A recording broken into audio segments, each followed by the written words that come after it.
Shalom Bapak Ibu yang terkasih dalam nama Tuhan Yesus Kristus. Sekali lagi shalom. Boleh angkat tangannya. Haleluya. Bapak Ibu, sebelum kita mulai ibadah, saya undang semuanya untuk bangkit berdiri. Mari kita berdoa. Terima kasih Tuhan Yesus, kami bersyukur buat hari ini Tuhan, atas kasih anugerah Tuhan. Kami bisa berkumpul di tempat ini Tuhan, semua karena kasih-Mu Tuhan. Hari ini Tuhan, kami mau siapkan hati kami, mau siapkan hidup kami Tuhan, untuk bersorak dan memuliakan Engkau Tuhan, Raja di atas segala Raja. Terima kasih Tuhan Yesus, biar lawatan Tuhan terjadi di tempat ini. Hanya di dalam nama Tuhan Yesus kami berdoa dan mengucap syukur. Haleluya. Amin. Silakan duduk Bapak Ibu.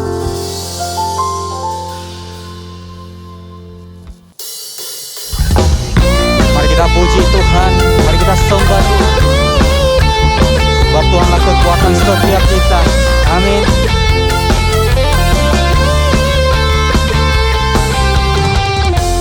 Yesus, Kau kekuatan di hidupku,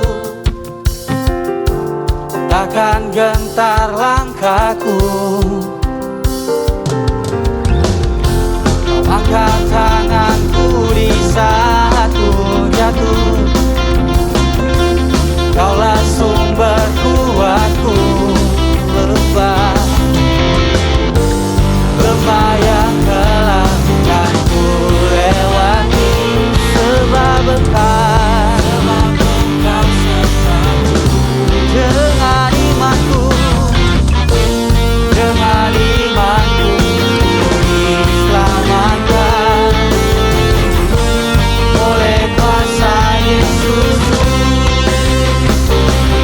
Angkat tanganku, ku sorakan haleluya. Namamu berkuasa, surga bumi nyatakan. Angkat tanganku, nyatakan Kau hebat, Allah yang perkasa, kuasa sama.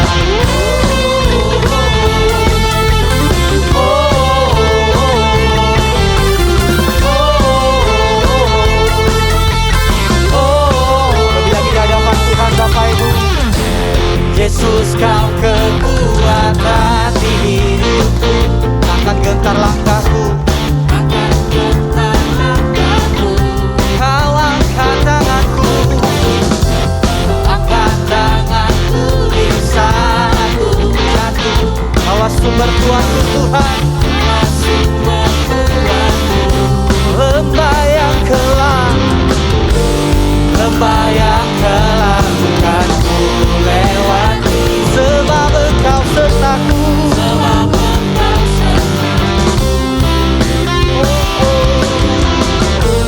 Dengan imanku ku diselamatkan oleh kuasa Yesusku. Sama-sama katakan di hadapan Tuhan. Sorakan haleluya. Namamu berkuasa, surga bumi nyatakan. Angkat tanganku, nyatakan Kau hebat, Allah yang berkuasa, kuasa sama. Angkat tanganku, nyatakan haleluya. Namamu berkuasa, surga bumi nyatakan. Angkat tanganku, nyatakan Kau hebat, Allah yang berkuasa, kuasa samanya.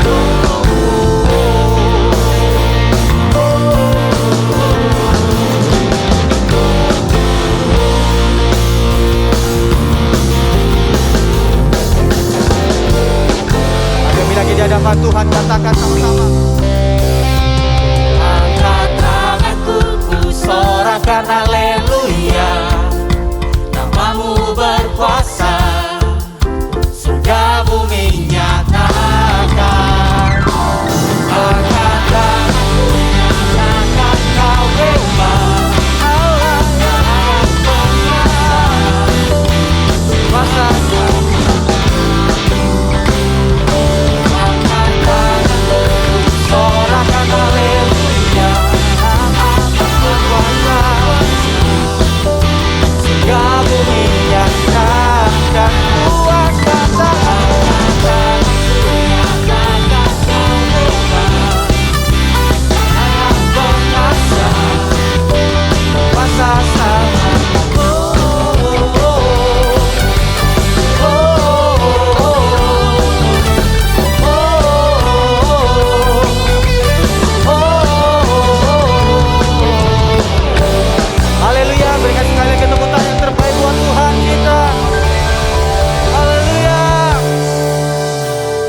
lebih lagi kepada Tuhan pada siang hari ini.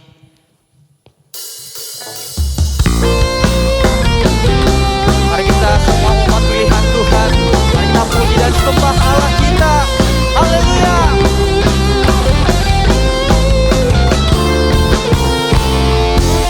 Semua umat pilihan Allah, dengarlah panggilannya untuk menggenapi firman-Nya. Sekaranglah waktunya untuk berdiri bagi bangsa ini. Mari maju umat pemenang. Sekali lagi di hadapan Tuhan, mari kita semua umat pilihan Allah, dengarlah panggilannya untuk menggenapi firman-Nya. Sekaranglah waktunya untuk berdiri bagi bangsa ini. Mari maju umat pemenang. Kan bangkit, nyatakan kemuliaan-Nya. Bukan bangkit, nyatakan kebesaran-Nya. Sampai setiap lutut berteru, semua lidah mengaku Yesus Kristus Dialah Tuhan, Raja segala raja. Haleluya. Dialah Raja.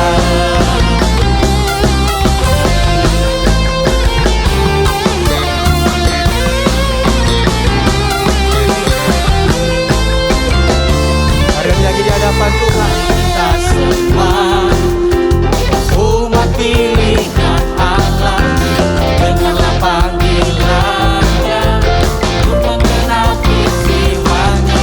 Sekaranglah waktunya untuk berdiri bagi bangsa ini.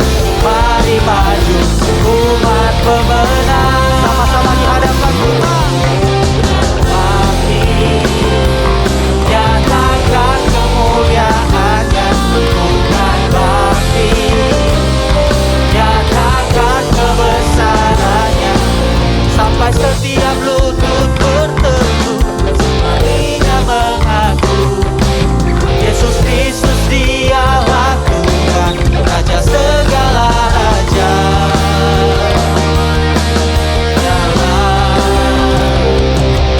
Bukan bangkit, boleh tepuk tangan. Nyatakan kemuliaan-Nya. Bukan bangkit, nyatakan kebesaran-Nya. Sampai setiap lutut berteru. Haleluya. Yesus Kristus Dialah Tuhan, Raja segala raja. Sama-sama. Bukan bangkit, nyatakan kemuliaan-Nya. Bukan bangkit, nyatakan kebesaran-Nya. Setiap lutut berteru, lidah mengaku Yesus Kristus Dialah Tuhan, Raja segala raja. Dialah Raja, Dialah Tuhan, Dialah Tuhan, Dialah Raja, Dialah Raja. Haleluya. Berikan sorak-sorai yang terkuat terbaik buat Tuhan kita. Amin. Mari kita siapkan hati kita buat pagi hari ini. Terima kasih Tuhan. Biarlah Engkau melawat setiap hati kami Tuhan. Biarlah kami berkenan di hadapan-Mu Tuhan pada hari ini. Kau tolong kami Tuhan. Terima kasih Tuhan. Terima kasih.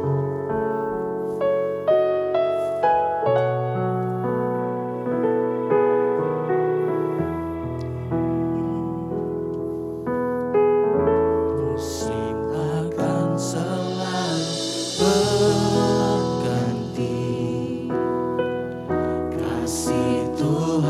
tetap abadi, tak akan berubah sampai selamanya. Ku tetap percaya, ku yakin Tuhan,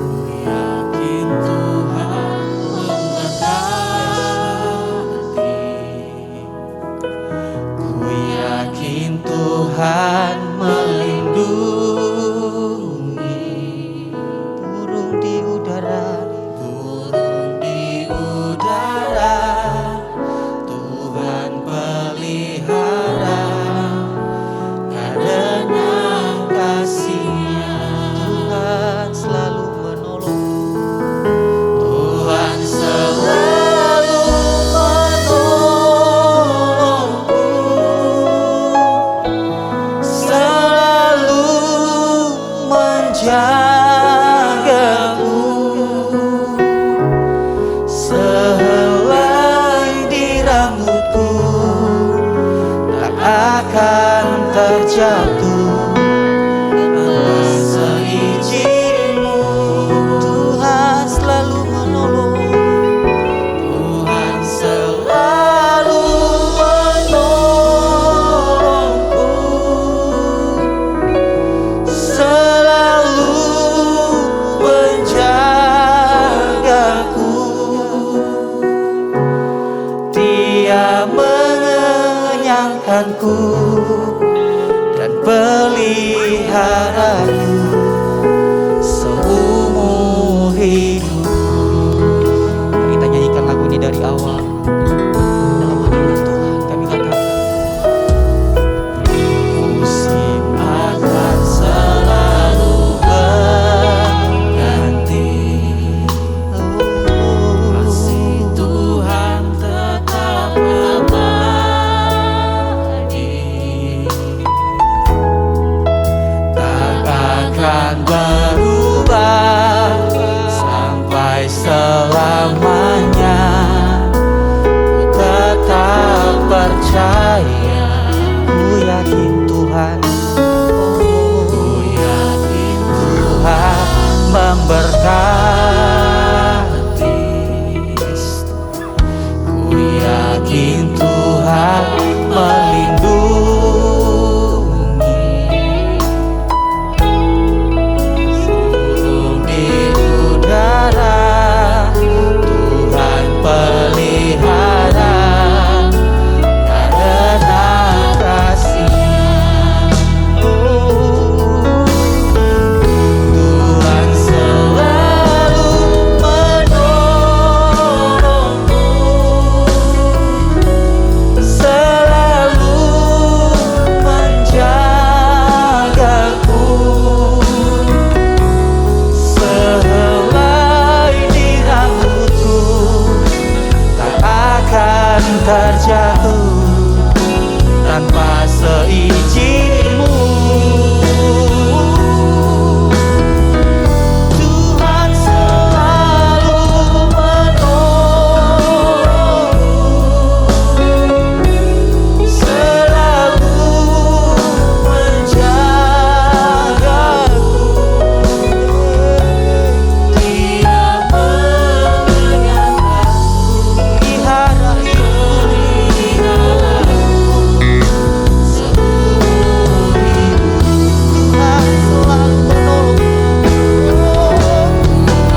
Tuhan selalu menolong kami.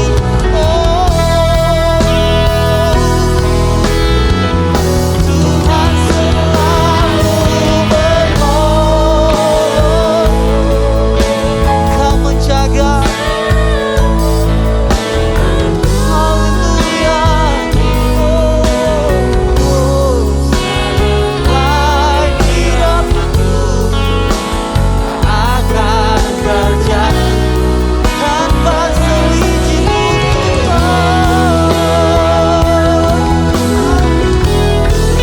Selalu menolong.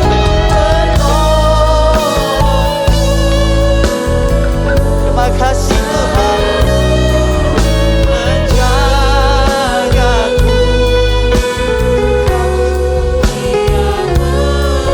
Haleluya. Memeliharaku seumur hidup. Dia mengenyangkanku. Dia mengenyangkanku.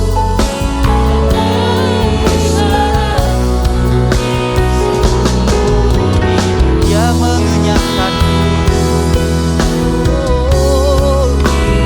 mengenyangkanku.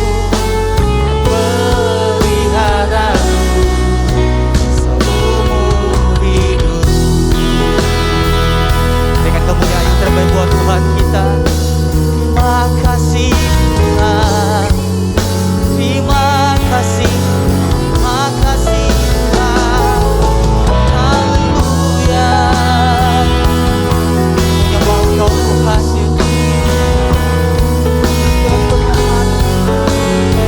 Terima kasih. Terima kasih. Haleluya. Haleluya. Kami bersyukur. Kami bersyukur pada Dia. Haleluya. Terima kasih.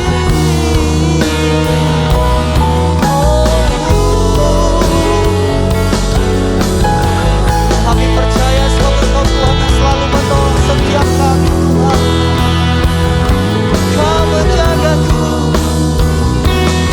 Satu jatuh Kau mengangkat tanganmu. Terima kasih. Haleluya. Sebab kami percaya Tuhan Engkau selalu memelihara setiap kami.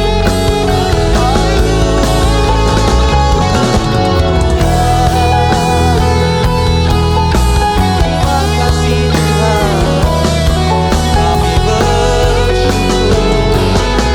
Haleluya. Terima kasih.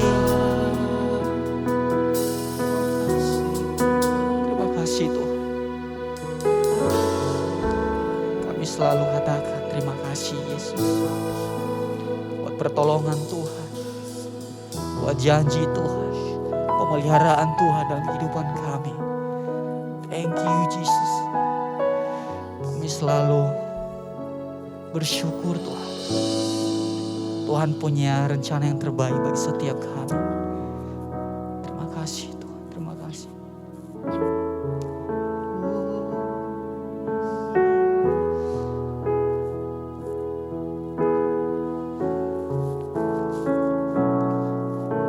Tuhan ku percaya rencana-Mu indah.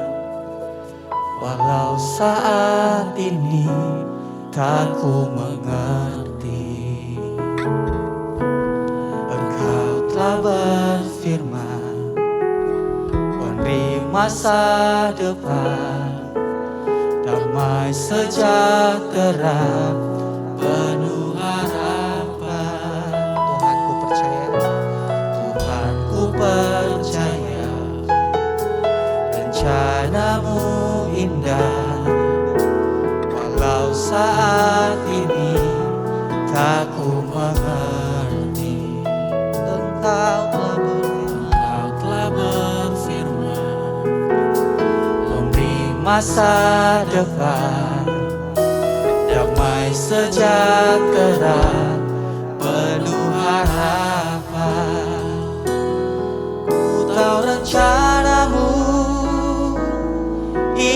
bagiku, ku tahu kehendak-Mu baik bagiku, ku tahu rancangan-Mu sempurna bagiku, ku tahu jalan-jalan-Mu yang terbaik bagiku. Mari kita angkat pujian ini dari awal Bapak Ibu. Haleluya. Tuhan, ku percaya rencana-Mu indah, walau saat ini tak ku mengerti.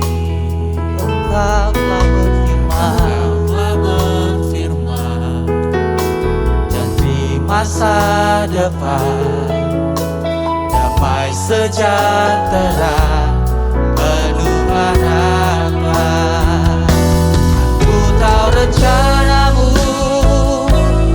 indah bagiku, ku tahu kehendak-Mu baik bagiku, ku tahu rencana-Mu sempurna bagiku, ku tahu jalan-jalan-Mu yang terbaik bagiku, ku tahu rencana-Mu indah bagiku, ku tahu kehendak-Mu baik bagiku, ku tahu rancangan-Mu sempurna bagiku, ku tahu jalan-jalan-Mu yang terbaik bagiku.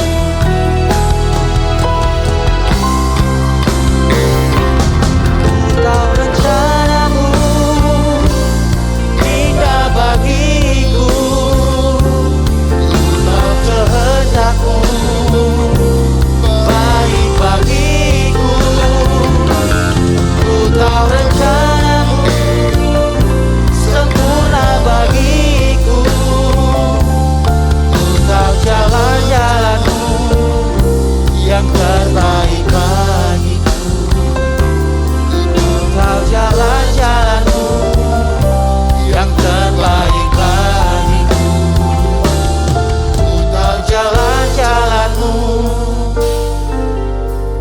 yang terbaik bagiku.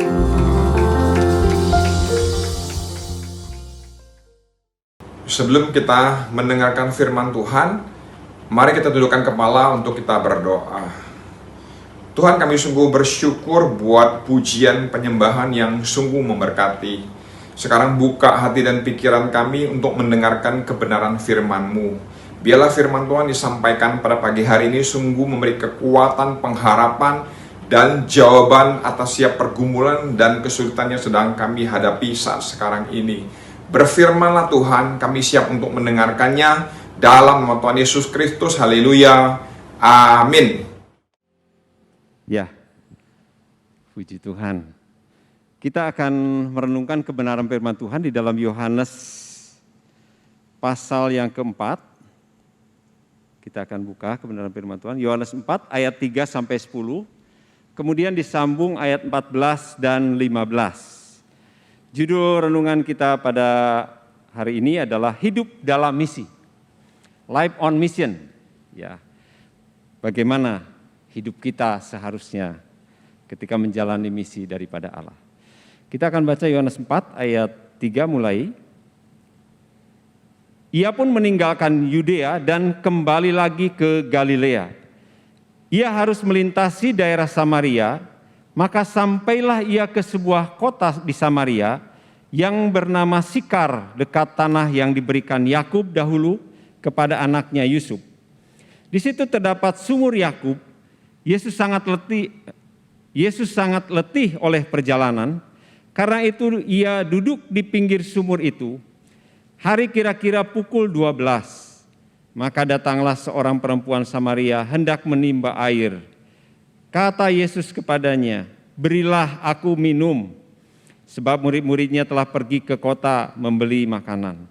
Maka kata perempuan Samaria itu kepadanya, masakan engkau seorang Yahudi minta minum kepadaku seorang Samaria? Sebab orang Yahudi tidak bergaul dengan orang Samaria. Jawab Yesus kepadanya, jikalau engkau tahu tentang karunia Allah dan siapakah dia yang berkata kepadamu, berilah aku minum, niscaya engkau telah meminta kepadanya dan ia telah memberikan kepadamu air hidup. Ayat 14. Tetapi barang siapa minum air yang akan kuberikan kepadanya, ia tidak akan haus untuk selama-lamanya. Sebaliknya air yang akan kuberikan kepadanya akan menjadi mata air di dalam dirinya, yang terus-menerus memancar sampai kepada hidup yang kekal. Kata perempuan itu kepadanya, Tuhan, berikanlah aku air itu, supaya aku tidak haus dan tidak usah datang lagi ke sini untuk menimba air. Bapak Ibu Saudara, pada tahun 2010, sekitar tanggal 5 Agustus 2010, itu terjadi sesuatu yang menggemparkan dunia. Jadi di negara Chili itu ada sekitar 33 orang di daerah tambang emas itu roboh. Tanahnya begitu ya, longsor. Sehingga 33 orang ini terjebak di dalam. Dan terowongannya itu kalau dilihat itu berkelok-kelok di dalam itu. Jadi sekitar 600 meter di bawah tanah. Mereka terjebak, dan ketika mereka terjebak, mereka tidak tahu ini lagi siang atau malam. Mereka begitu frustasi, tidak ada harapan sekali. Hopeless. Mereka begitu, nggak ada harapan. Dari tanggal 5 Agustus sampai tanggal 22 Agustus itu tidak ada apa-apa. Mereka tidak mendengar apa-apa. Tanggal 22 Agustus itu tahu-tahu ada bor, tahu-tahu sampai ke mereka. Bor yang cukup ini ya, tapi tidak bisa membuat mereka keluar karena bor itu kecil. Tapi cepat-cepat mereka punya ide. Dia menulis sesuatu. Kami di sini ada 33 orang. Kami baik-baik saja, tolong kami. Kemudian ditancapkan ke bor itu dan dia ikat supaya tidak lepas. Dan benar Bapak Ibu, ketika ditarik, orang-orang di luar di atas sana melihat, oh ini ada 33 orang dan mereka baik-baik, sedang baik. Tidak ada yang mati, tolong mereka. Wah, itu semenjak itu mereka punya pengharapan. Pada selama 17 hari itu di dalam tanah, mereka merasa hopeless, tidak ada harapan apa-apa. Dan Presiden Chili waktu itu ya, Sebastian, sampai berkunjung beberapa kali ke daerah tersebut, tolong mereka, pokoknya harus selamat mereka. Dan bayangkan Bapak Ibu, selama 68 hari mereka ada di dalam tanah. Dan ketika hari yang ke-69 berhasillah dengan berbagai usaha, mereka dibawa ke atas satu-satu melalui kapsul itu ya. Nah Bapak Ibu Saudara, dari kisah ini kalau kita lihat, ternyata manusia itu seperti orang-orang yang 33 orang ini. Alkitab melukiskan bahwa semua manusia itu berdosa. Semua manusia itu dalam keadaan dikuasai oleh dosa. Dan mereka pasti hidupnya akan mengalami neraka. Tapi bersyukur Bapak Ibu. Kita seringkali merayakan Natal. Jadi dalam Lukas 10 ayat 24 dikatakan, kesukaan besar bagi seluruh dunia. Malaikat berkata kepada gembala-gembala, kesukaan besar bagi semua manusia. Luar biasa. Allah, dia mau datang ke dalam dunia. Untuk apa? Untuk menyelamatkan manusia yang berdosa. Tuhan sudah berjanji kepada Adam, ketika Adam berdosa, nanti akan ada keturunan daripada perempuan ini yang akan menyelamatkan. Dan itu terjadi. Yesus 2000 tahun yang lalu dia hadir. Dan setiap manusia bersuka cita karena ada penyelamat yang menyelamatkan manusia. Siapa yang percaya? Beri kemuliaan bagi Tuhan Yesus. Kesukaan besar bagi semua manusia. Haleluya. Dan hari ini kita baca tadi ya, ternyata Tuhan Yesus ketika ada di dalam dunia ini, Dia khusus datang untuk orang-orang yang terhilang di Samaria. Dan saat itu Dia menemui seorang wanita. Seorang wanita yang ketika datang ke sumur aja malu-malu. Karena dia itu seorang yang merasa hina, tidak layak.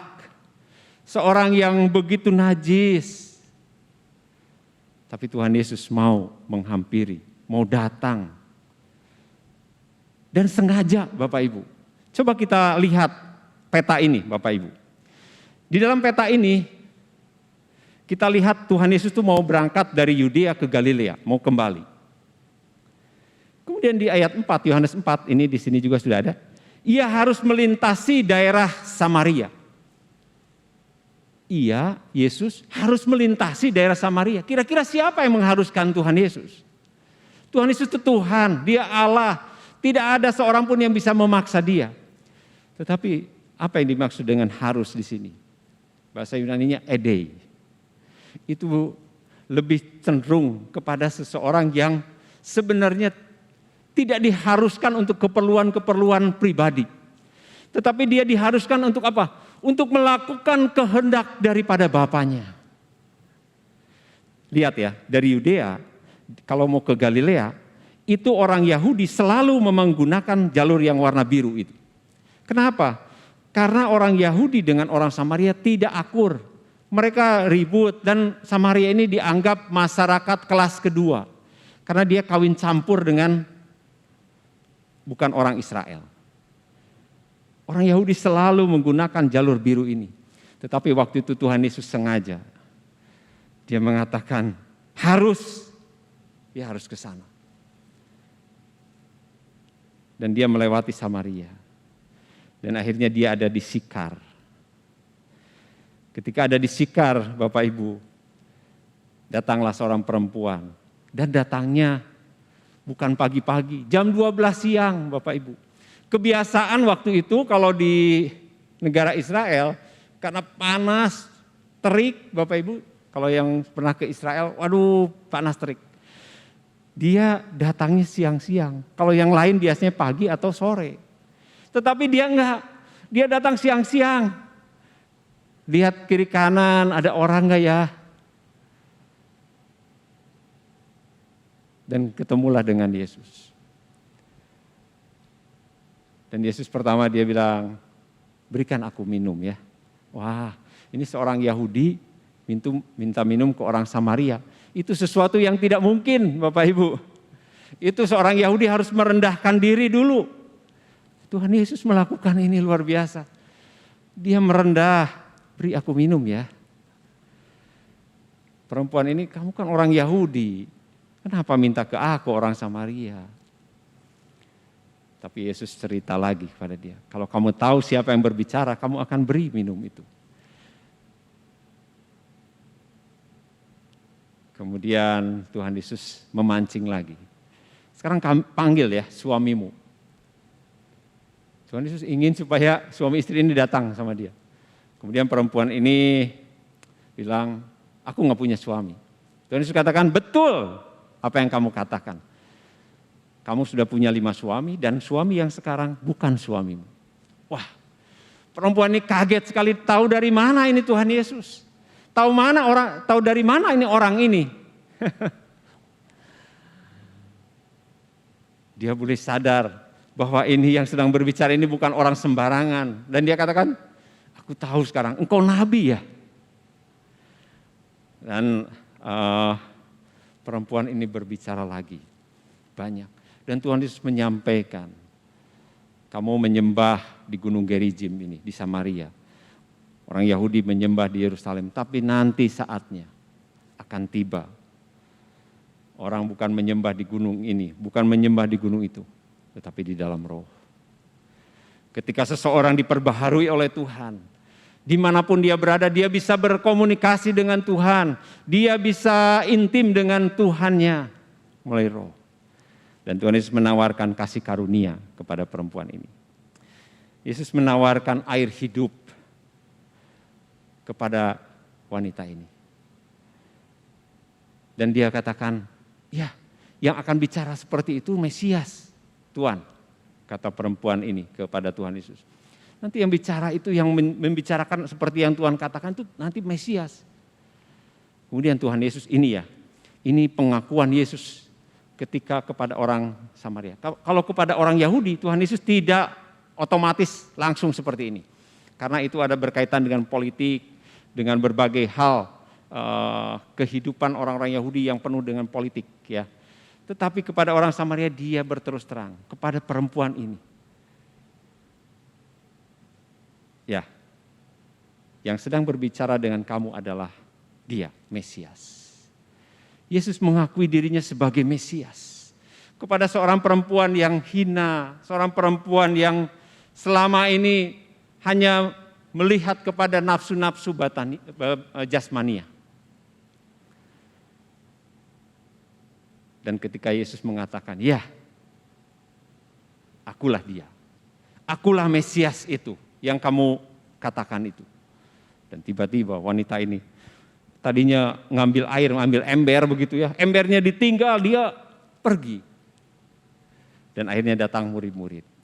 Dan ketika murid-murid datang, murid-murid menawarkan makanan. Ayo, karena dia baru beli makanan ke kota.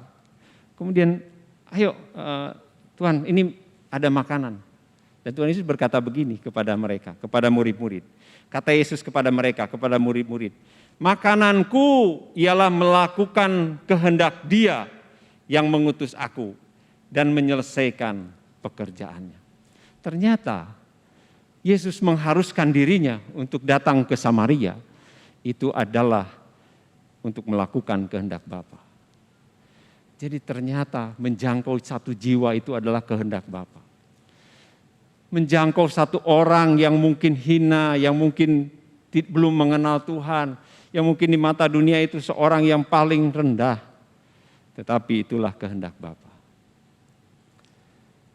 Nah, Tuhan Yesus setelah dia menunaikan tugasnya di dalam dunia ini, setelah dia disalib, mati, dan dia bangkit.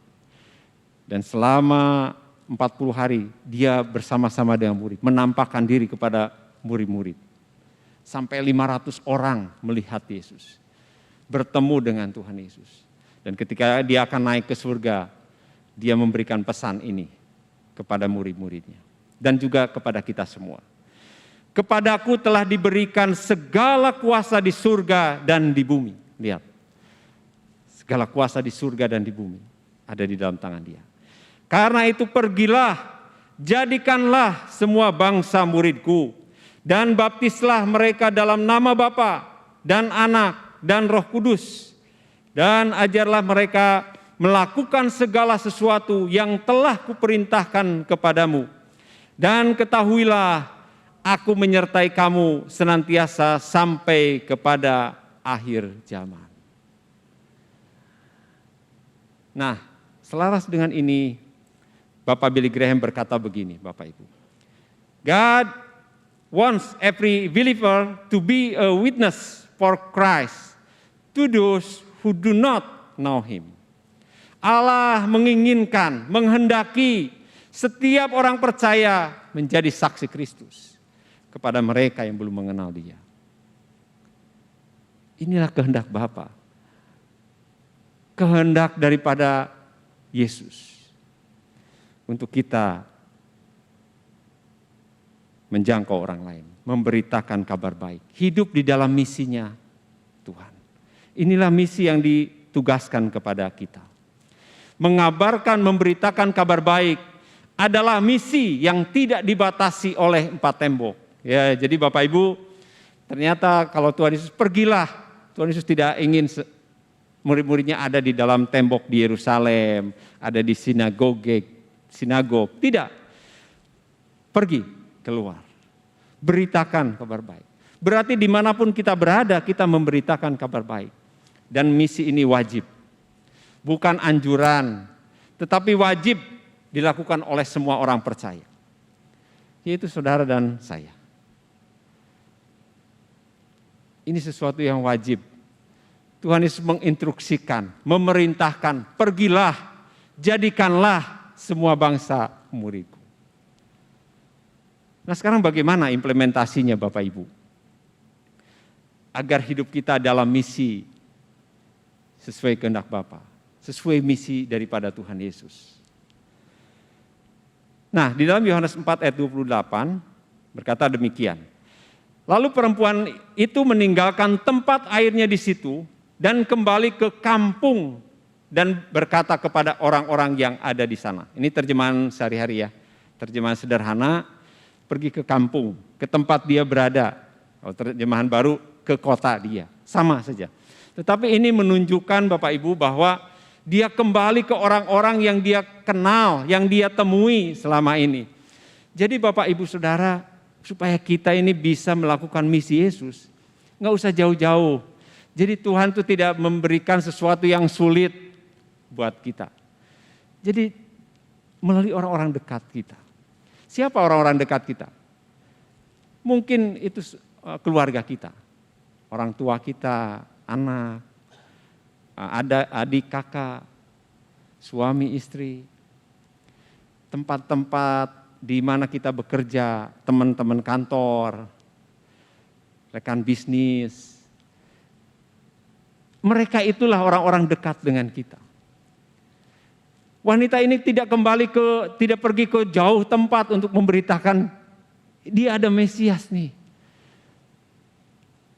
Dia datang ke teman-temannya, orang-orang yang dekat dengan dia. Bapak Ibu, kalau kita ke orang dekat itu gampang kan? Ajak minum kopi ya, sambil ngobrol, santai di rumah, dan ngobrol. Dan kita bisa cerita tentang Tuhan Yesus. Kita bisa cerita tentang kabar baik ini. Jangan saudara-saudara tentang tugas aja begitu ya. Wah tugas ini nih. Tapi tidak pernah Bapak Ibu Saudara bercerita kepada saudara-saudara dekat Bapak, Ibu tentang keselamatan, tentang Kristus. Suatu kali ada saudara saya dari Surabaya, jauh lagi ke Probolinggo, sekitar 2 jam, 3 jam dari Surabaya ke Probolinggo. Kemudian, jadi dia tiap kali, ini kakak ipar saya ini, jadi kakak saya yang perempuan, kemudian ini kakak ipar saya. Kemudian dia kalau datang ke Bandung, saya suka hospitality begitu ya, ajak kuliner begitu ya. Dan saya tiap kali sambil nyetir saya ngobrol, dan saya cerita tentang Tuhan Yesus. Wah dia itu seorang yang keras Bapak Ibu. Dia pasti nolak. Tahu sendiri ya orang Surabaya ya Pak Edi ya. Ini Pak Edi orang Surabaya. Kalau enggak. Kalau iya orang Surabaya itu. Dan dia selalu katakan, enggak. Siapa tuh Yesus itu? Siapa? Dan tiap kali kesini berkali-kali karena dia sering ke Bandung, saya cerita dia tetap seperti itu. Suatu kali Bapak Ibu dikabarin oleh kakak saya ini bahwa sakit nih, kakak ipar kamu lagi sakit. Oh iya, sakit apa? Wah sakitnya cukup berat katanya, sampai nggak bisa jalan, harus di kursi roda. Jadi kami ngobrol-ngobrol sama istri, kok saya tergerak ya, saya ingin ketemu lagi dengan dia. Mungkin ini waktu yang tepat untuk tetap cerita tentang Tuhan Yesus. Kemudian saya meluangkan waktu pergi ke Surabaya. Dan pergi ke sana berapa hari ya? 3 hari, sekitar 3 hari. Saya ngobrol, nemenin dia. Kemudian selalu saya ketika ngobrol berdua, saya ajak untuk membaca firman Tuhan. Saya sampaikan tentang keselamatan. Dan saat itu Bapak Ibu tahu, itu sukacita saya terbesar. Dia mau menerima Tuhan Yesus. Itu luar biasa. Orang Surabaya itu kalau enggak ada, iya tapi enggak ya. Kalau enggak. Dan dia terima Tuhan Yesus. Wah, saya meneteskan air mata Bapak Ibu.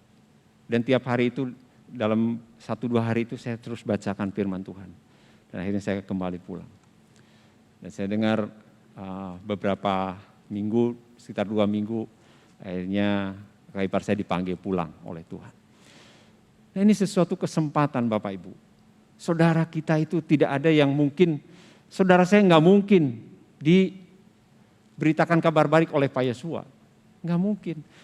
Harus kita sendiri. Saya pun tidak mungkin kepada saudara-saudaranya Pak Edi? Nggak mungkin. Bapak Ibu Saudara lah yang paling dekat dengan mereka. Dan itu lebih mudah. Karena Bapak Ibu Saudara akan dilihat setiap hari. Ketika Bapak Ibu Saudara memiliki perubahan-perubahan yang luar biasa yang dikerjakan oleh Tuhan. Ada buah roh yang muncul dalam kehidupan kita. Keluarga, orang-orang dekat akan melihat kita. Teman-teman kantor akan melihat kita. Dan ketika kita bersaksi itu efektif sekali. Mulailah awali misi Bapak Ibu Saudara untuk melakukan kehendak Tuhan dari orang-orang yang terdekat. Mulai catat hari ini, doakan orang-orang terdekat dari Bapak Ibu. Nah kemudian yang kedua di dalam Yohanes 4 ayat 25 dan 26. Lalu perempuan itu berkata kepadanya, saya tahu bahwa Mesias akan datang nanti. Waktu dia datang dia akan memberitahukan semua kehendak Allah kepada kami. Kata Yesus kepadanya, akulah dia yang sedang berkata-kata dengan engkau. Nah ketika perempuan ini mendengar ini dari Tuhan Yesus, dia memiliki iman yang luar biasa. Dia begitu semangat sehingga embernya dia simpan. Dia tidak jadi ngambil air, dia cepat-cepat pulang. Dan dia memiliki iman yang luar biasa. Yang kedua ini, biarlah melalui keyakinan iman kita hidup di dalam misi. Bapak Ibu Saudara, kalau Bapak Ibu Saudara tidak yakin tentang keselamatan diri kita sendiri, bagaimana mungkin kita bisa memberitakan kepada orang lain? Bagaimana mungkin kita bisa bersaksi dengan antusias kepada orang lain? Jadi kita sendiri yang harus mengalami iman kita yang kuat, yang teguh di dalam Tuhan Yesus. Dan ini dialami oleh perempuan Samaria. Padahal dia baru ketemu. Tapi ketika dia terima itu firman, terima itu perkataan daripada Yesus, dia berkobar-kobar. Dia memberitakan kabar baik dengan antusias kepada sebanyak mungkin orang. Dia kembali ke kampung halamannya, ke orang-orang dekat. Hei, kamu tahu nggak? Tadi aku bertemu dengan seseorang dan dia tahu hidup saya. Betapa kotornya hidup saya. Saya perlu diselamatkan. Dan dia berkata, dia Mesias. Bukankah dia Mesias yang tahu segala sesuatu dalam hidup saya? Dan orang-orang di kampung itu mulai, dia berbondong-bondong datang kepada Tuhan Yesus. Dan mereka menjadi percaya. Dan Tuhan Yesus diundang Bapak Ibu. Bapak Yesus, ayo kita ke Samaria, ya ke kota kami. Di sana juga banyak yang belum kenal dengan Bapak, ayo. Dan Tuhan Yesus pergi. Selama 2 hari di Samaria. Dan semakin banyak orang yang diselamatkan di sana. Wah, luar biasa. Bapak Ibu Saudara, kalau kita melihat orang-orang yang tadinya seperti perempuan ini, seperti Paulus, ketika dia bertemu dengan Yesus, Yesus katakan, siapa engkau? Akulah yang kau aniaya, kata Tuhan Yesus ketika di jalan Damsik. Dan Paulus bertanya, siapa engkau? Aku Yesus yang engkau aniaya. Dan semenjak itu Paulus menjadi seorang yang punya keyakinan iman yang kuat. Dan dia katakan di dalam Roma 1 ayat 16, Injil itu adalah kekuatan Allah yang sanggup menyelamatkan setiap orang yang percaya. Bapak Ibu Saudara memberitakan kabar baik Injil ini. Ini kekuatan Allah. Ketika orang itu percaya kepada Injil, dia diselamatkan. Ketika dia percaya kepada Tuhan Yesus, dia diselamatkan. Jadi Bapak Ibu Saudara bukan memberikan hal yang kosong kepada orang lain. Kalau Bapak Ibu Saudara sebagai marketing, kadang-kadang mungkin Bapak Ibu Saudara ragu, ini bagus nih, bisa menyembuhkan, bisa membuat orang, jadi sehat terus. Kadang-kadang selalu nomor 1 semua. Tetapi apakah saudara yakin? Dari beberapa survei seringkali orang menawarkan produk, tetapi ketika dia dilihat, produk yang dia pakai bukan itu. Sehingga akhirnya tidak efektif ketika dia memberitakan atau memasarkan sesuatu produk. Tetapi kalau orang itu menggunakan produk itu, memakai kemana-mana, dan dia tahu manfaatnya produk itu, ketika dia bercerita kepada konsumen, konsumen itu akan, oh kamu pakai, iya saya pakai nih, udah 20 tahun nggak rusak. Wah dia percaya. Tetapi banyak marketing tidak demikian. Nah sekarang orang yang ingin hidup di dalam misi Tuhan, dia harus yakin bahwa Injil kekuatan Allah. Bahwa saudara juga harus sudah diselamatkan oleh Tuhan. Bahwa saudara juga sudah menjadi orang-orang milik daripada Kristus, umat pilihan Allah. Ketika saudara yakin ini, saudara antusias. Kemanapun saudara pergi, akan memberitakan kabar baik. Paulus, setelah dia bertemu dengan Tuhan Yesus, dia ribuan kilometer. Dia dari Yerusalem, Antioquia, Galatia, Eropa. Dia berangkat. Sekarang dulu tidak ada kapal pesawat terbang ya. Dulu itu hanya menggunakan kapal laut. Dan di kapal laut juga seringkali terjadi ombak dan mereka hampir mati diterjang dengan ombak. Tetapi dia terus teguh. Dia memiliki antusias kemanapun dia pergi. Orang-orang percaya di Yerusalem saat itu dianiaya. Setelah Stefanus dibunuh, dianiaya dan tersebar ke berbagai daerah. Tapi ketika mereka di berbagai daerah itu tetap memberitakan kabar baik. Karena mereka antusias bahwa ini satu-satunya jalan untuk manusia yang tidak ada pengharapan itu bisa sampai kepada Bapa. Hanya satu-satunya jalan di dalam Yesus. Inilah yang membuat dia hidup dalam misi. Murid-murid hidup terus dalam misi. Kemanapun mereka pergi, hidup di dalam misi. Bapak Ibu Saudara mau hidup di dalam misi? Alami dulu di dalam kehidupan kita. Bahwa kita adalah orang yang percaya. Orang yang sudah diselamatkan. Orang yang memiliki keyakinan teguh kepada Tuhan. Dan kemudian yang ketiga, kita baca di dalam Yohanes 4 ayat 28 dan 29. Kemudian wanita itu meninggalkan tempayan airnya, dan dia pergi ke dalam kota, serta berkata kepada orang-orang, "Mari, lihatlah seorang yang telah mengatakan kepadaku, segala sesuatu apa saja yang telah aku lakukan. Bukankah dia ini Mesias?" Dia yakin sekali. Kata bukankah dia ini Mesias, itu menyatakan bahwa dia yakin. Bahwa dia yakin dialah Mesias. Yang memberitakan tentang hidup kekal, tentang aliran-aliran air hidup yang akan keluar dari orang yang percaya kepada dia.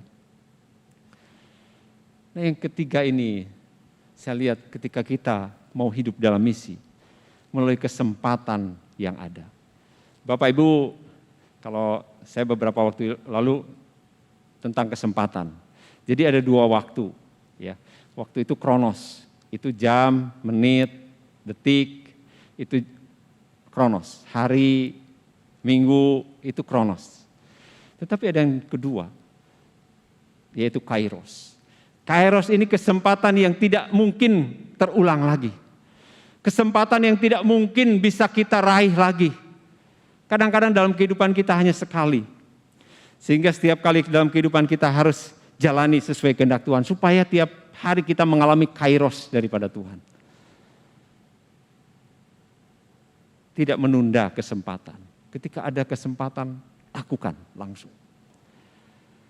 Reinhard Bonnke, Bapak Ibu, suatu kali dia KKR di Afrika. KKR besar. Setelah KKR, banyak orang yang percaya pada Tuhan. Kemudian dia mau pulang ke hotel. Hotelnya dekat, jadi dia sambil ngobrol sebelum berangkat. Kemudian ada panitia datang.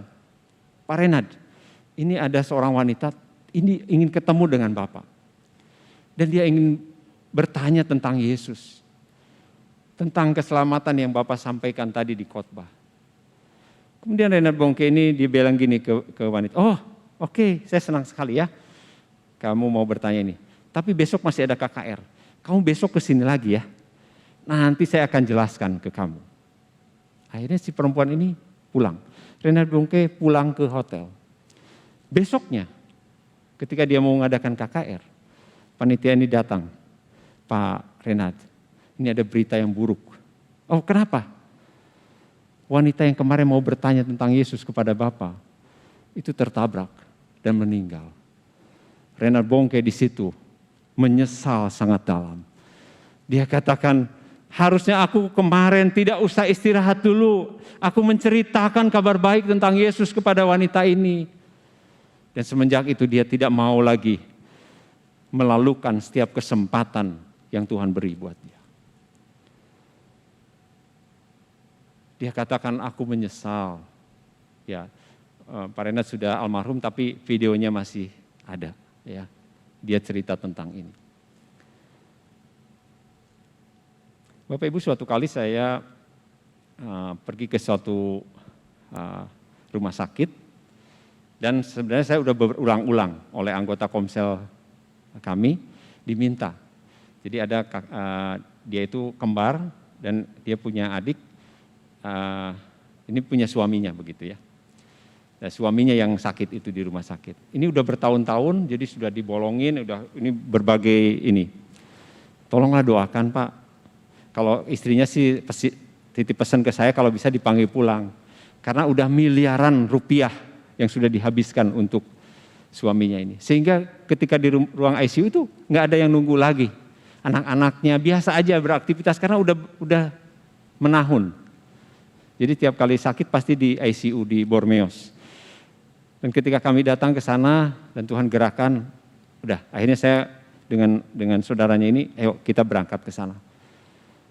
Dan itu saya ingat hari Rabu ke sana itu. Ketika hari Rabu saya sampaikan, sejak ngobrol, kemudian sampaikan firman. Kemudian saya waktu itu pas bawa buku SMK dan memang ada Alkitab juga di mobil saya. Setelah saya ngobrol begitu ya, saya sampaikan tentang Yesus. Dan akhirnya dia mau terima Tuhan Yesus. Wah, saya senang, saya mau. Meskipun dia suaranya kecil karena ini dibolongin, tapi ketika dekat itu masih kedengar begitu ya. Dan ketika saya sampaikan firman Tuhan, dan setelah itu kita doakan. Dan setelah doa dia bilang gini, Pak, dia sampai gini-gini, apa? Alkitab. Jadi dia minta Alkitab, Bapak Ibu. Wah, minta Alkitab, benar mau dibaca? Iya. Kemudian saya tanya ke suster, boleh nggak nih saya kasih Alkitab? Dan saya ada buku SMK, saya mau kasih juga. Oh boleh, silahkan aja. Karena suster-suster udah kenal, karena udah bertahun di situ ya. Kemudian saya kasih Alkitab, saya baca ya. Sekali lagi saya doakan sebelum pulang, dan saya tinggalkan mereka. Itu hari Rabu, Kamis, dan Jumatnya sudah dipanggil pulang oleh Tuhan. Tapi saya tidak menyesal, karena saya sudah melakukan bagian saya. Kadang-kadang kesempatan itu tidak datang 2 kali Bapak Ibu. Di setiap kali kesempatan, lakukan.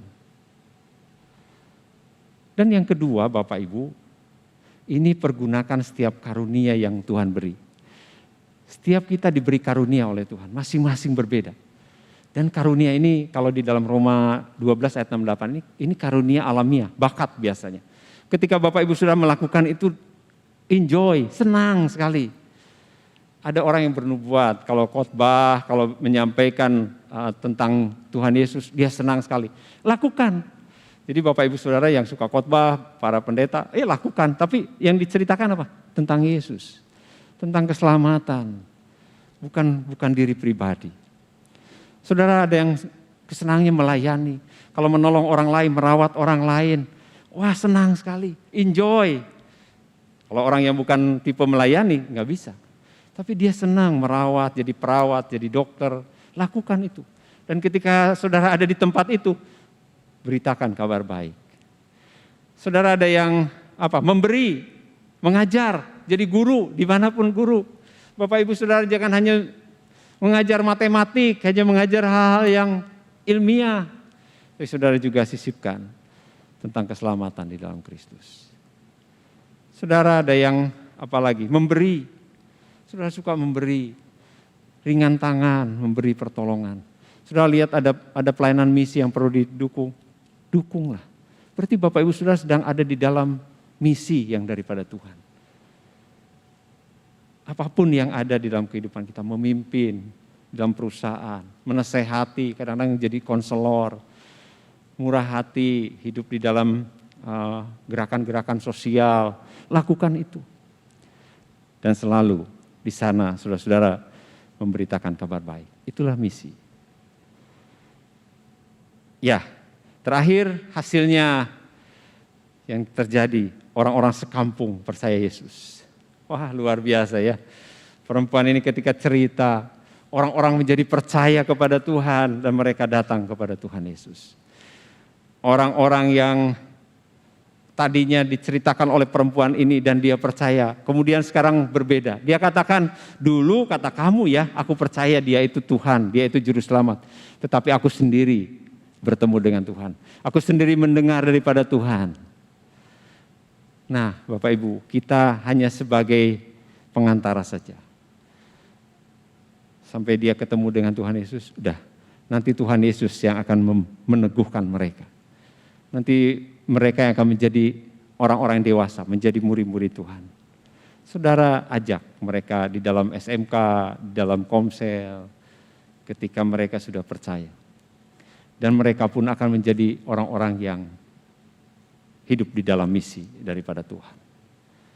Saya akhiri dengan satu ilustrasi ini Bapak Ibu.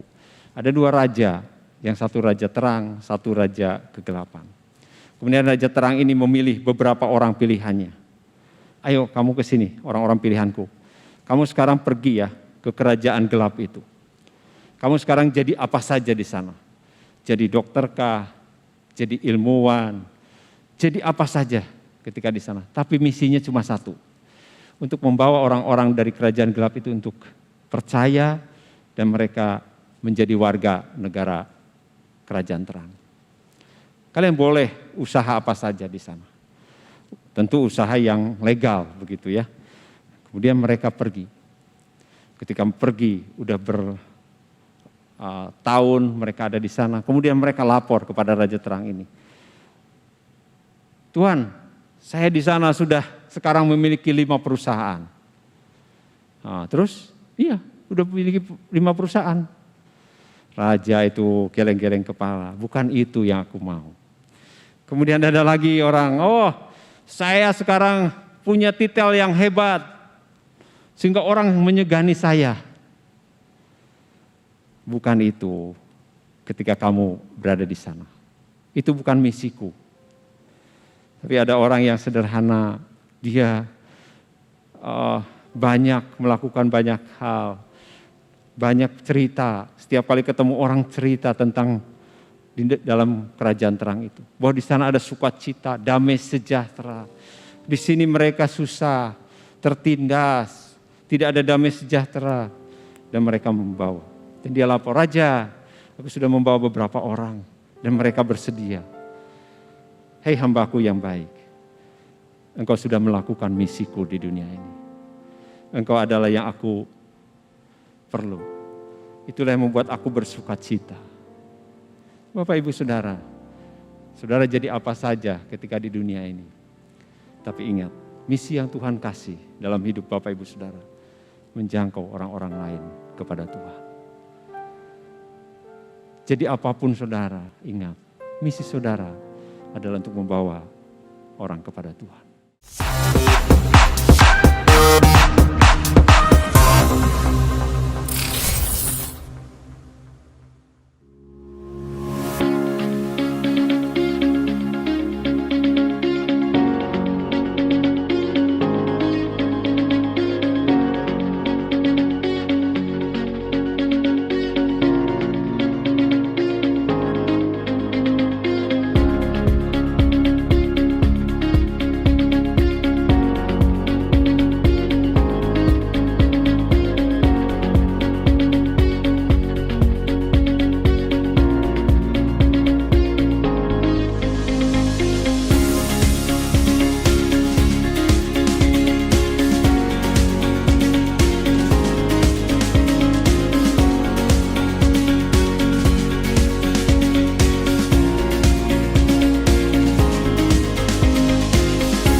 Shalom jemaat yang dikasih Tuhan.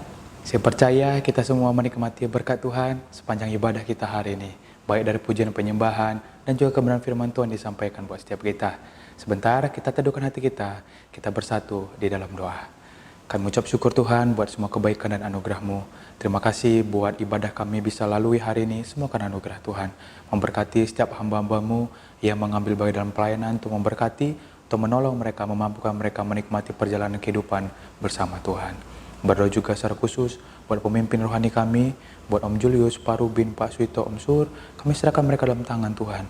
Biarlah penyertaan dan kasih setia Tuhan memampukan mereka memimpin setiap kami umat Tuhan untuk tetap teguh dan percaya hanya kepada Tuhan.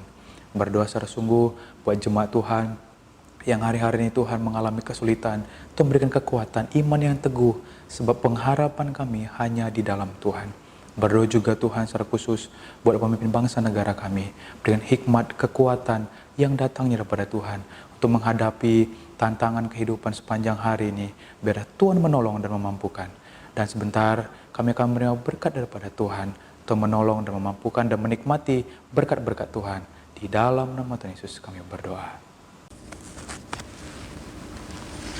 Saudara, angkat tanganmu, angkat hatimu, dan terimalah berkat Tuhan. Biar berkat daripada Allah Bapa, kasih daripada Tuhan Yesus Kristus, persekutuan dan penghiburan dari Roh yang Kudus, biar itu tinggal di dalam hidup saudara dan saya. Sehingga kita boleh tetap hidup dengan kuat, tetap beriman, dan tetap setia kepada Tuhan. Biar berkat ini turun atas kita semua, mulai dari saat ini, bahkan sampai selama-lamanya. Yang percaya bersama-sama kita katakan, amin. Tuhan memberkati. Salam sehati.